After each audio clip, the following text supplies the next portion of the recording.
We're at the Jungle in Olympia, a homeless encampment where U.S. Marshals found a young woman who is believed to be sex trafficked here all the way from Arizona.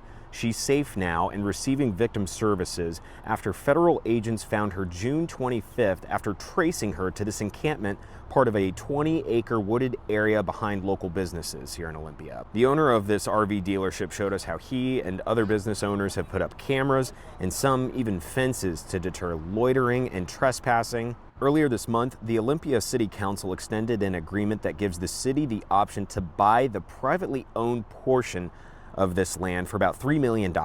City leaders say the goal here is to eventually close or condense the camp with the hope of helping people into housing here, but the mayor says he doesn't expect that to happen this year. Local businesses tell me it can't come soon enough.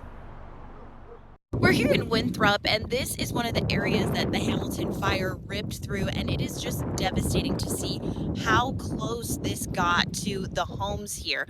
As a reminder, wildfires affect everyone, down to the most vulnerable. Last night, while we were covering this fire here, we found this injured fawn struggling to get out of the road. We helped clear the way to get it over to the other side of the road and watched as it crawled into a bush and settled down. Now, we don't know exactly how it was hurt or whether its injuries were caused by the fire, but we didn't see its mom anywhere, and it was just heartbreaking and a reminder that when fire moves through a community, people aren't the only ones that are impacted. Firefighters were already evacuating residents when this explosion happened. I'm Bethany on the King News Desk.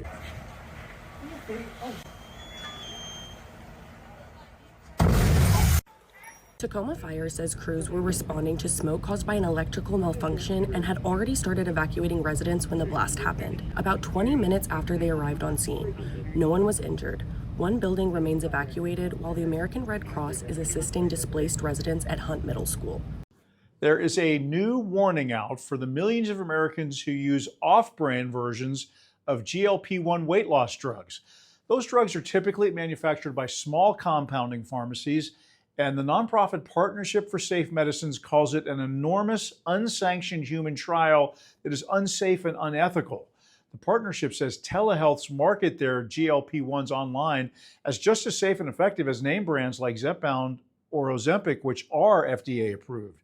But the partnership's research has found more than 50 telehealths have received FDA warning letters this year alone for false and misleading claims. In our series, Selling Skinny, we've reported on one of them here in Washington State, Mochi Health, that state inspectors cited for all kinds of violations.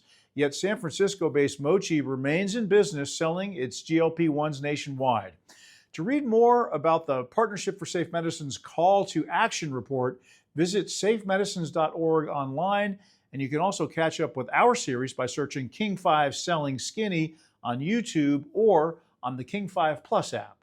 Yeah, I mean, I think some of that is something you assess day to day, just based on how they're feeling and where they're at. But at the same time, we will have to make some adjustments, like we said before, because we are kind of one man down in the bullpen, and I think these guys are willing to do just about what they need, just about anything they need to do to make that work. And but at the same time, we have to be smart with guys and understand where they're at too. So it's just a combination. Again, it shifts from day to day, depending on usage and whatnot. And it's a conversation that we have every single day and talk about it. And we're all on board when we go out there for the ball game. It's important to bring a family to Pride so that she can experience what it's like to live authentically. We try to live our life as openly and lovingly as possible, and we want her to be able to see that and see that other people are living their lives like we are. So, Where are you from? We're from Seattle. Is this your first Pride? We've been going to Pride together for 15 years. This is her second Pride. Yeah.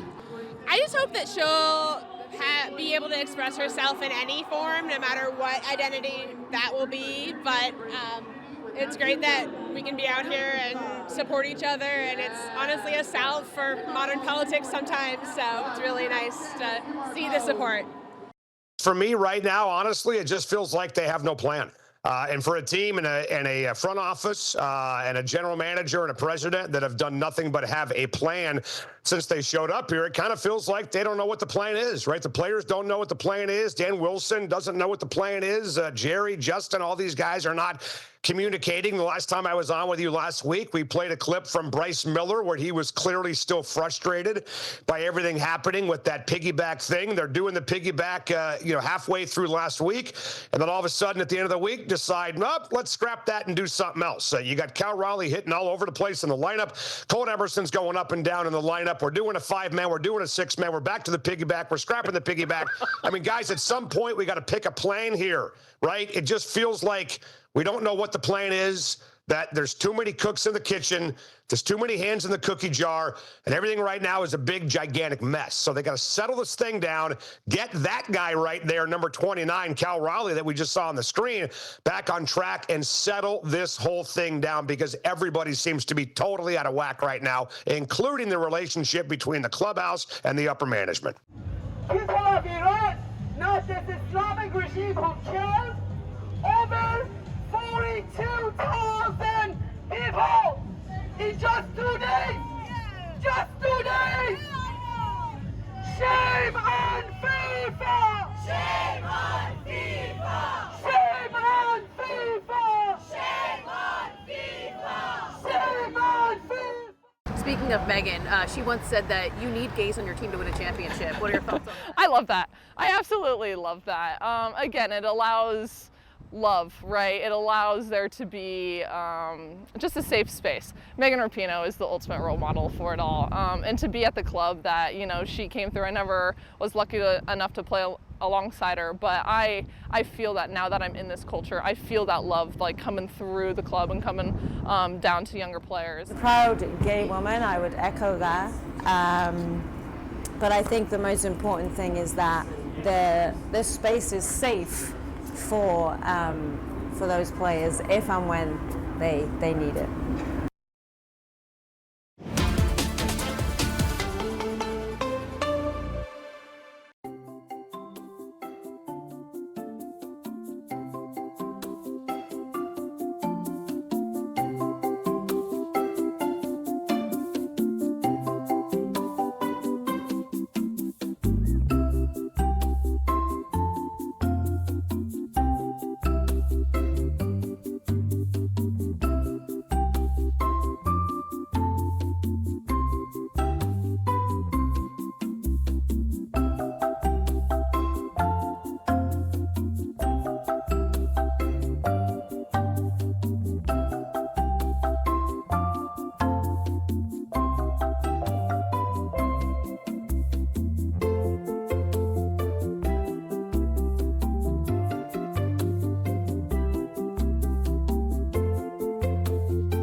Are looking for the people involved in a Friday night drive-by shooting that sent a 15-year-old boy to the hospital. This happened outside the Van Asselt Community Center in South Seattle. Police say at about 9 p.m. a dark-colored car pulled up and fired more than 90 rounds at the building before taking off. The victim was in a doorway and was hit in the shoulder. Several cars and the building were also damaged. We are looking at a warming trend just in time for the 4th of July weekend. Here you go. We're going to get out of the 50s and 60s for daytime highs. Saturday and Sunday has us into the 70s with a couple locations could actually make it into the 80s. Your fireworks forecast, at least for Seattle out on Lake Union, is looking pretty good as well. We are looking at mostly clear skies. So it, as of now, looks like a great weekend and a great evening. Up until then, it's going to be kind of more of the same. We're going to continue this unsettled weather pattern through Thursday, and then we'll start to see some changes as high pressure kicks into high gear as we get toward the end of the week and into the weekend. So it's still early, but that's the way it looks for now. As we get a little bit closer, we can analyze the winds for your fireworks forecast. But right now, everything is looking really, really good. The hotel is located in the building in which we were scheduled to speak, and workers are currently picketing outside. I spoke with Governor Ferguson this weekend, and we agreed to change the press conference location. I have never and will never cross the picket line. I and my team have been in productive conversations with the workers and their union with the hotel management company Hilton and the building owner, and I know that all parties are still seeking a constructive settlement. So I'm hopeful that we can come together to celebrate a fair deal soon.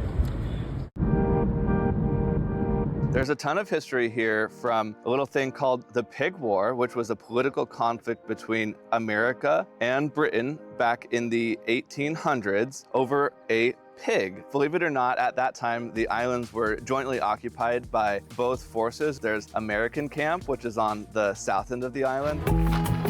I'm inside the camp right now. Oh my God, what a view. It's on a bluff overlooking the Strait of Juan de Fuca. There are foxes in the meadows, and they are some of the only sandy beaches on San Juan Island as well.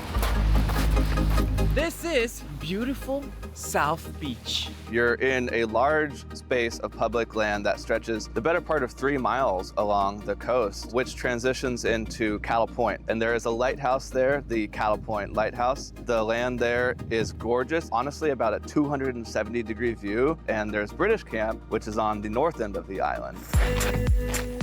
It's a gorgeous forested area surrounded by madronas on the coastline. A lot of the historic buildings remain to this day and are preserved as National Historic Parks. There's also a 600-foot hill called Young Hill. You can hike up to the top, and there's a great vista from the top overlooking out to the Olympics and Victoria on Vancouver Island.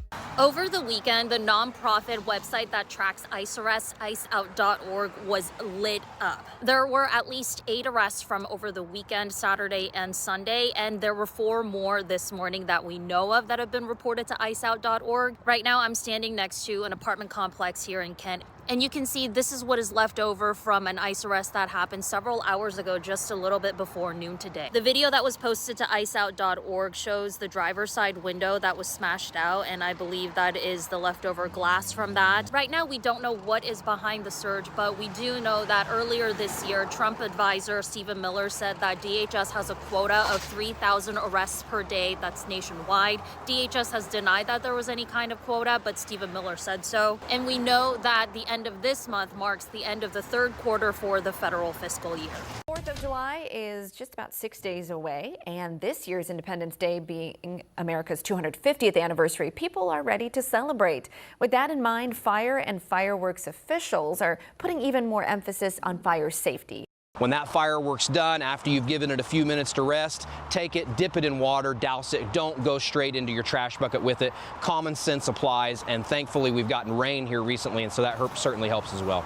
And if you plan on setting off fireworks, remember to check your local laws. Fireworks are banned in several cities and counties, while others have restrictions in place. In Vancouver, fireworks are banned within city limits, but you can still launch fireworks in unincorporated Clark County. Fireworks are also banned in King County, but are allowed within some cities, including North Bend and Snoqualmie, for the 4th of July holiday. The verdict is crystal clear that Seattle and Washington State have been the absolute best destination for the World Cup so far. There's no 2 ways around it. And you have to take my word for it. Athletic had a survey where they surveyed sports writers who visited all the locations. They ranked a whole bunch of different metrics. We were first. This is the #1 fan and stadium experience in the entire nation, and it's been amazing to see what our local organizing community and what our committee and all of our community partners have been able to accomplish. Our region really has put its best foot forward. As was mentioned, the Friday Juneteenth match between the U.S. national team and Australia was a real high watermark for our region. I'm thrilled to be here today to share the experience that we've had at the Port of Seattle, celebrating our city and region on this world stage. You know, I have to admit, in the run-up to the World Cup, I was starting to feel like a broken record, talking about how we're about to welcome the world to Seattle. The fact is, we have welcomed the world to Seattle, and it has been absolutely amazing. And we're fortunate here to have our sports teams so embedded in the urban core. It's not the case for every city. In some places, people are boarding buses and trains and shuttles to go miles out of town in order to go to these games. And here, I think our accessibility and our walkability is a big part of what is creating that superior fan and visitor experience.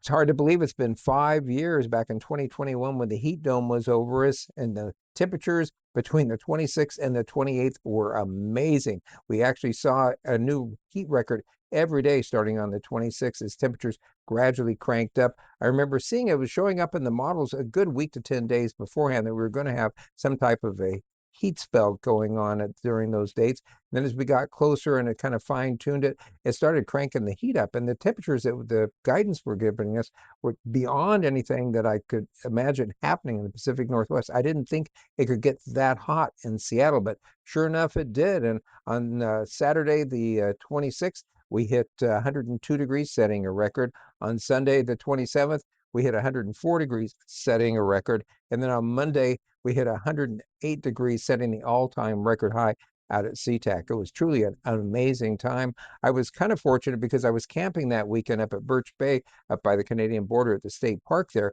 and it was not too bad. It was actually probably along the water was only in the low 80s and maybe mid to upper 80s in the campground, and it did cool down a little bit at night. But boy, I came back to work on Monday and it was really hot, and it was really difficult for people without AC to be able to get through that continual several days of very, very hot temperatures in Puget Sound. And it was a deadly heat wave. In fact, we had quite a few fatalities because of heat. And it was just a remarkable time. And I hope that it will never be one that we ever see again. Their stats against left-handed pitching is something hard to look at. Dusty Baker, our producer, here we go. He took a deep dive into this. Worst average on base, worst slugging, worst OPS versus left-handed pitching in all of baseball. If that doesn't put a big bright neon sign on what needs to be fixed, I don't know what else will. No, and you have to trade for right-handed hitter to go against the lefties, because that is exactly what they've needed this entire season. They tried to get Rob Refsnyder. That didn't work out for them. I know Cal Raleigh is hitting just as bad as he is against lefties right now. That's surprising. His fall-off has been shocking, to say the least. I mean, look at those numbers right there, Chris. That's tough. It's Monday, June 29th, and here is a bizarre story to start the week. 4 people in Washington state were caught stealing crab, but you won't believe how these two couples were trying to smuggle them from the beach. They were wearing like bodysuits that had crab like tucked into them and sewn into their jackets. Video from Fish and Wildlife shows an officer watching a man tucking a live Dungeness crab into a woman's hood, hoping her oversized sun hat would hide it. So the crab legs right here, what's that? When the group got back to the parking lot, the officer asked if they had any crab. They said no, but the officer could see the crab legs sticking out of the woman's hood. The officer asked 6 different times if they had any more crab. Each time, they said no. Does she have crab in her bra? It looks like she does. Investigators say the 2 women were wearing specially sewn pouches to hide the crab underneath their clothes. Even after they started handing over the crabs, the officer says he just kept finding more. In all, authorities say they recovered 21 Dungeness crab. Have you seen those work zone speed cameras? They're set up, there's signage, and they say, hey, if you come through here speeding, we're going to mail you a ticket. Well, the state started that last year, and it has been, I don't know if successful is the right word, but about 200 tickets a day are being cranked out by those machines. Now, the first offense is not even a slap on the wrist. It's a letter you get in the mail that says, hey, you were speeding. Just to warn you, don't worry, there's no fine. Well, that all changes on Thursday, July 1st. Those fines for the first offense will go from $0 to $125. And if you get busted again on your way home through that same zone, then you pay $250, $248. So they're trying to get it to sting a little more. This is how it's been designed. It was supposed to be a slow rollout. Their number of cameras is expanding from 6 to 10. They're all across the state now. In 2027, there will be 15 cameras. So the state is trying to get the word out that no more grace period, no more warnings. If you speed through a work zone and one of those cameras nabs you, you will get busted and you have to pay for it. For everyone who's been following along with what could happen with the Masonic Home of Washington in Des Moines, I have some information for you after hearing back from the Des Moines City Manager and some background information so everyone can better understand the demolition permit process and land use. As you know, a recent appeal in King County Superior Court was denied. So the court ruling reaffirmed the city's findings. The court affirmed that the scope of a demolition permit is limited to the impacts of actual demolition and cannot anticipate any potential future use. The court agreed that preservation is not financially feasible, even with historic tax credits and other incentives. Des Moines City Manager Catherine Caffrey sent us this response saying, quote, "I know this outcome is disappointing for many. This building is woven into the city of Des Moines, and I've heard clearly from residents how much it means to this community." It's important to remember that the city has not approved any future land use for this property. They've only approved a demolition permit. A demolition permit is limited to the impacts of the actual demolition. Any future development has to go through a separate process. The property owner has not shared any future development plans. I did reach out to the current property owners, Zenith Properties LLC, as of Monday, June 29th. I'll let you know when we hear back. For more than 100 years, Seattle's Pier 57 has connected the Emerald City to the world. Built in 1902, it was an industrial port, but today it is one of the most photographed spots in all of the city, and they just added a new sign. Seattle's newest sign was installed here on the pier at Minor Landing on June 12th, just ahead of FIFA World Cup. It is a symbolic celebration of the city created by Skykomish tribal artist John Edward Smith, and is an interactive landmark featuring indigenous artwork across every letter. And the goal is for this to be a spot where the community can gather, take photos, celebrate the city alongside visitors that we are welcoming from around the world. Each letter, as mentioned, features indigenous artwork from Skykomish tribal artists and honors the vision, history, and connection of the land in every detail of this design. Welcome to Seattle.